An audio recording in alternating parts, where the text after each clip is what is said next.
Génesis, vamos al libro de Bereshit, Génesis capítulo 3, verso 1 al 5. Esta es la primera sugestión que encontramos en la Biblia. Anoten así. Primera sugestión encontrada en la Biblia. Génesis 3, verso 1 al 5. Pero la serpiente era astuta más que todos los animales del campo que Yahweh Elohim había hecho, la cual dijo a la mujer: con que Dios os ha dicho, no comáis de todo árbol del huerto. Y la mujer respondió a la serpiente: del fruto de los árboles del huerto podemos comer, pero del fruto del árbol que está en medio del huerto, dijo Elohim, no comeréis de él ni le tocaréis para que no muráis. Entonces la serpiente le dijo a la mujer: no moriréis, sino que sabe Elohim que el día que comáis de él serán abiertos vuestros ojos y seréis como Elohim, sabiendo el bien y el mal. Y bueno, ya sabemos las consecuencias, eso está ministrado en la Parashá Bereshit. Esta es la primera sugestión. Anoten la cita nada más, ya la leímos, ahora vamos para otra cita, ¿verdad? Y ahorita yo ya les digo entonces de qué se trata, por qué les di esta cita, qué es sugestión, ¿sí? Voy a hablar de términos inclusive médicos, por favor, eso es muy importante también. Bueno, vamos a Proverbios, por favor, en Proverbios, busquemos Proverbios capítulo 12, verso 5. Proverbios 12, verso 5. ¿Ya lo tienen? Perfecto. Los pensamientos de los justos son rectitud, mas los consejos de los impíos, engaño. Entonces, un pensamiento de un justo es rectitud porque piensa en Yahweh y su bendita Torah. Pero número 2, los consejos de los impíos es engaño. ¿Por qué? Porque eso es sugestión. Ponle ahí en tu Biblia. Eso es sugestión. Lo número 2, es decir, más los consejos de los impíos, engaño. ¿Sí? Y ahorita explico. Ahora vamos a 1 Corintios, por favor. 1 Corintios 15. Vamos para allá. A 1 Corintios 15. Y vamos a ver el verso 33. 1 Corintios 15, verso 33. Muy bien. No erréis, las malas conversaciones corrompen las buenas costumbres. Es que si tú tienes amigos o conocidos, o como quieras llamarle, que no guardan Torah, no comen kosher, no guardan la santidad, por lo tanto hablan con majaderías, son maldicientes, etcétera, eso se te va a pegar. Y eso es sugestión. Ahorita vamos a llegar a eso. Entonces, como un término, digamos, de definición, sugestión en general es lo justo, anótenlo, contra el engaño. Es lo justo contra el engaño. Por eso hablé tanto del cosmos y hablé tanto del ego, porque todo eso no existe, es cosmos, ¿verdad? ¿Y para qué sirve la sugestión? Anótenlo, para corromper el carácter de una persona. Si una persona tenía una finalidad, es decir, bueno, yo quiero estudiar, quiero mantenerme virgen, sea hombre o mujer, y quiero llegar y después conocer a una jovencita o un jovencito, según sea el caso, hombre o mujer, así nos creó el Eterno, nada más. Entonces quiero casarme, ya terminada mi carrera universitaria, o si me dedico a un oficio, hacerlo bien, etcétera, etcétera, etcétera. Ese es un carácter muy bonito porque va de acuerdo a la Biblia, el carácter de Yahweh, hacer las cosas bien, conforme a su Torah, eso es justicia. Pero la sugerencia es engañar, como engañó la serpiente a Eva. ¿Sí? Entonces, a ver, vamos a la carta de Santiago para que se le entienda mejor. Por eso les dije que es un tema muy diferente al que di hace tiempo. No porque no valga el otro, sino porque no, o sea, vamos aprendiendo más y vamos, el mismo Ruach HaKodesh, el Espíritu de Yahweh, sí, tú lo conociste como Espíritu Santo, el Ruach HaKodesh nos va guiando, ¿verdad? Bueno, entonces Santiago, Jacobo 1, verso 14 y 15. Sino que cada uno es tentado cuando de su propia concupiscencia es atraído y seducido. Ese es el engaño. Eso es sugestión. Sí, ahorita lo voy a explicar. 15, verso 15. Entonces la concupiscencia, después que ha concebido, da a luz el pecado. Y el pecado siendo consumado, da a luz la muerte. Ese es el principal trabajo de Satanás. Sus ángeles y todos seguidores. Y Yahshua Mashiach reprenda a todos. Sugestionar, sugerir cosas que van en contra de la voluntad del Todopoderoso. Entonces, ser sugestionados en la Biblia significa, 1, influenciado y 2, tentado. ¿Sí? Por lo tanto, en la Tanaj, en la Biblia, nos enseña a ser cuidadosos con las influencias. Lo acabamos de leer. ¿Sí?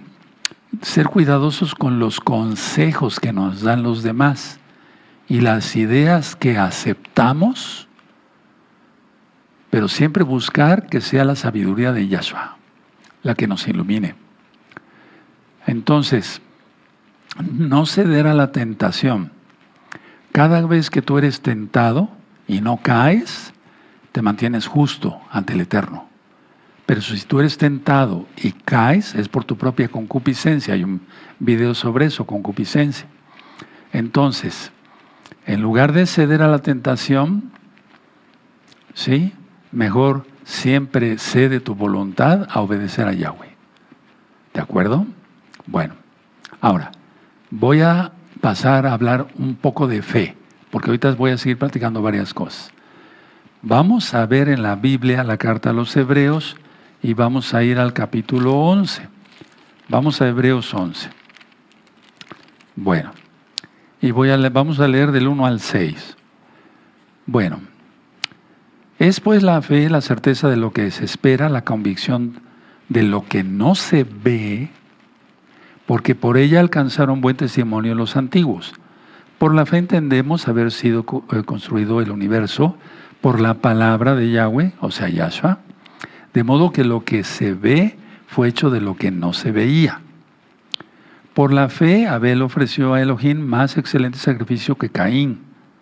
Por la fe, por lo cual alcanzó testimonio de que era justo dando Elohim, testimonio de sus ofrendas, y muerto aún habla por ella.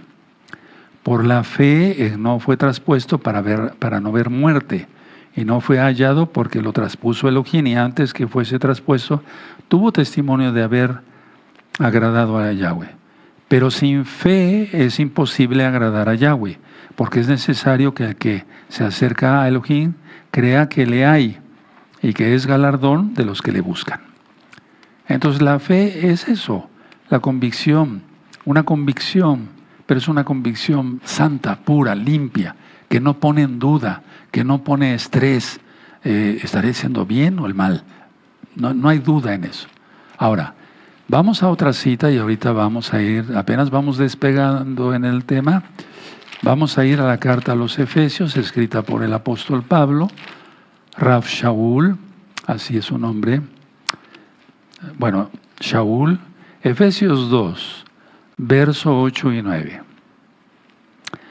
Porque por gracia sois salvos por medio de la fe. Y esto no de vosotros, pues es don de Yahweh. O sea que inclusive la fe que tenemos nos la dio el Eterno. Pero tenemos libre albedrío escoger entre el bien y el mal. Por eso Yahweh dice, pongo delante de ti la vida o la muerte, escoge. 9. No por obras para que nadie se gloríe. O sea, yo no soy salvo, no somos salvos por guardar el Shabbat, sino que como somos salvos, guardamos el Shabbat. Eso ya lo he explicado. Ahora vamos a Romanos 10, por favor. Anoten todas las citas, son importantes. Romanos 10, verso 17. ¿Ya lo tienen? Perfecto. Así que la fe, es por el oír, y el oír por la palabra de Yahweh. Es por el oír, o sea, primero es oír la palabra de Yahweh. Vamos a Juan, el Evangelio. Juan, las buenas nuevas de salvación, Besorá, Brit Hadashah, el nuevo pacto. Juan 3:16. Porque de tal manera amó Elohim al mundo que ha dado a su Hijo unigénito, para que todo aquel que cree, perdón, para que todo aquel que en Él cree no se pierda, mas tenga vida eterna. Eso es fe. Ahora volvemos a la carta de Santiago, por favor, y buscamos el capítulo 2 y el verso 17. ¿Ya lo tienen? Perfecto. Así también la fe, si no tiene obras, es muerta en sí misma. Entonces nosotros guardamos el Shabbat porque tenemos fe. Guardamos las fiestas, como la de Sukkot, preciosa fiesta que viene para el lunes, tenemos fe, etcétera, etcétera. Nos guardamos en santidad porque tenemos fe en Yahshua, creemos en Yahshua. Marcos, el Evangelio, vamos para allá. Marcos. En el Evangelio de Marcos vamos a buscar, digo así porque hay muchos nuevecitos, no se espanten los que son religiosos. Marcos 11, verso 24. Por tanto os digo que todo lo que pidiereis orando, creed que lo recibiréis y os vendrá. Y en eso, bendito es el nombre del Abacados, ustedes y nosotros tenemos algunos menos experiencia, otros más experiencia, porque nos dedicamos, en el caso mío, al ministerio. Y entonces, el Eterno es bueno y responde las oraciones, porque Él es bueno. No lo merecemos, pero Él es bueno. Bueno, en medicina hay dos términos, uno se llama placebo y otro se llama nocebo, con N de nene, nocebo. El placebo, ¿qué es? Hagan de cuenta que a una persona se le dice, te voy a dar bueno, voy a mencionar aquí, esta tabletita, pero esa tableta es de azúcar, no tiene ningún medicamento. Vamos a suponer que tiene un dolor de cabeza que no pone en riesgo la vida del paciente, o sea, no tiene la presión alta, no tiene algún problema en la cabeza como un tumor cerebral o alguna cosa así. Es un dolor de cabeza muy fuerte, tensional, por ejemplo, ¿verdad? Dice, tómate esa tableta y en 10 minutos te vas a aliviar. No se le dice lo que tiene, solamente azúcar, ¿sí? Entonces el paciente se la toma y en menos de 10 minutos se le quita el dolor de cabeza. Eso se llama placebo. Ahorita voy a hablar más. Ahora, ¿qué es el nocebo? El nocebo, miren, ahora pues todo se maneja generalmente por internet, pero hay un libro que se llama PLM. Y después salieron hasta 2 librotes, donde vienen los nombres de todos los nombres comerciales de los medicamentos, por ejemplo, de ampicilina, penicilina, rifampicina, como antibióticos o analgésicos, como metamizol y demás. Bueno, y ese libro, hace muchos años solamente los médicos lo teníamos. El enfermo no tenía acceso a esa información. Pero ahora si un médico receta algo, cualquier paciente puede preguntar, digamos, por medio de su teléfono, decir, búscame en PLM este medicamento. Y le trae sus indicaciones, sus contraindicaciones. Atención, las reacciones secundarias de ese medicamento. Entonces, ahora cualquiera tiene acceso a esa información. Cualquiera tiene acceso a los efectos secundarios y entonces esos efectos secundarios que no iba a tener si no hubiera visto eso, los va a tener. ¿Le va a punzar en la oreja derecha? Pues le va a punzar en la oreja derecha. Se llama nocebo, anoten el término, ¿sí? Eso entonces ya es más directo, va. El placebo no, el placebo es una sugestión, ¿sí? Es una sugestión. En este caso, buena, no mala, pues, pero la sugestión generalmente es para mal, ¿verdad? Ahora, en el caso de la medicina, buena comunicación. Tengo varios colegas que son médicos, pues son miembros de Gozo y Paz. Tenemos de varias especialidades. Entonces, si el médico explica un tratamiento con confianza, se le ve seguridad en lo que está recetando y lo explica a su paciente con optimismo y empatía, ya hablé sobre eso, sobre la empatía. Entonces el paciente es más propenso a adherirse al tratamiento y entonces va a tener una percepción más positiva de los resultados sobre el tratamiento que le está dando su médico de confianza. Por el contrario, si el médico tratante transmite duda o pesimismo, puede generar ansiedad en el paciente y puede minar, o sea, disminuir mucho la confianza del paciente, ¿sí?, hacia su médico. Y entonces eso va a afectar que no se adhiera bien, o sea, que no lleve bien el tratamiento. Y entonces, por lo tanto, no se va a sanar, a curar, porque el que sana es Yahshua. Recuerden eso siempre. En el caso del dolor, hay un video todo sobre el dolor. Véanlo, está interesante, fuera de Shabbat. Por ejemplo, si al paciente se le distrae, el umbral del dolor aumenta, o sea, aguanta más el dolor. Eso lo hemos visto cantidad de veces. Si a un niño se le va a inyectar, y a veces hasta los adultos, sobre todo los varones, que hay muchos chillones, ¿verdad? Las mujeres son muy valientes, pero nada más ven la jeringa, se están desmayando. Pero entonces, en el caso de un niño, por ejemplo, se le va a inyectar, ya vio la jeringa, ya vio la aguja, y si la enfermera tiene cara de no buenos amigos, peor la cosa. Sí, por eso siempre hay que sonreír. Bueno, entonces va a pensar que Frankenstein lo va a inyectar, imagínense. Bueno, entonces si al niño en ese momento se le distrae, mira qué bonita lucecita, si es un niño pequeñito, así, no tan. Mira qué bonita lucecita, y pum, va el piquete, ni lo va a sentir. O lo va a sentir mínimo. Y ya pasó el líquido y ya. Ya acabé, ya te inyecté. Y los niños prácticamente no se dan cuenta. Yo lo vi miles de veces en mi consultorio. Pero miles de veces, muchas miles. Entonces, ¿qué es lo que sucedió ahí? Bueno, yo le di buena comunicación, puse confianza, pero también distraje, ¿sí? Y sugestioné al paciente, pero en lo bueno. Ojo con eso, mucho ojo con eso. Mucho ojo con eso, mucho ojo con eso. Ahora, sugestión o fe, porque yo les di una introducción apenas. Bueno, aunque pueden parecer similares, es porque ambas, tanto la sugestión como la fe, implican un tipo de creencia. Sea sugestión o fe, tiene que haber un tipo de creencia. Y entonces yo estudio, bueno, pues ahora ya lo enseño nada más, pero sí lo sigo, ya no directamente a pacientes como tal, ¿no? Sus orígenes, sus fundamentos, sus efectos, totalmente son distintos. O sea, de la sugestión a la fe, el origen, el fundamento, el efecto, es totalmente distinto. Entonces voy a hablar de sugestión primero.